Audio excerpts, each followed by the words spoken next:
As schools reopen for first term of 2025, we are here to give you a snap peek of what is happening across the country. For example, in Koboko District, according to the district inspection report, 18% of the learners had reported on the third day ever since the reopening of the schools this particular Monday. Meanwhile, in secondary, 20% had reported. This is according to Rita Harriet, the district inspector of schools. We realize that there's low turn-up of learners in particular. At rural, we saw about 15% for primary and 20% in secondary. Then for the teachers, at least 75% of our teachers are already at school waiting for learners. Enrollment is going on. Teaching is going on in a primary. Mostly upper classes are being attended to.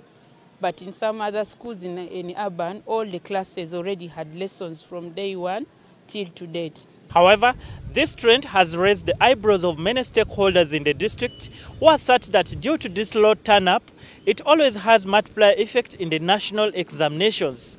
This has been reflected in the just released primary leaving examinations that the P7 candidates sat last year. When we are analyzing our results, we realize one of the key factors is lost time in reporting to school. Whenever terms begin, children come to, let me say about 40% of our children come to school 3 weeks late.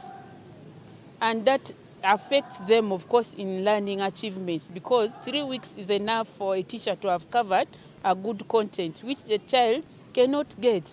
And therefore, when assessment time comes, the area that the child has not gotten in class, the child... Rita Harriet, the district inspector of schools, says they are now strategizing on seeing how they can be in position to mobilize parents, but also set mechanisms that can be in position to ensure that these learners and the teachers report on time when schools are open across the country every term. Our completion rate is 35% as I speak now. Completion, the dropout rate is slowly dropping also because we are really talking to parents about 18%. We shall continue to give you updates as learners continue to report across the different institutions as schools are open across the country officially. Rashula Did, NTV News.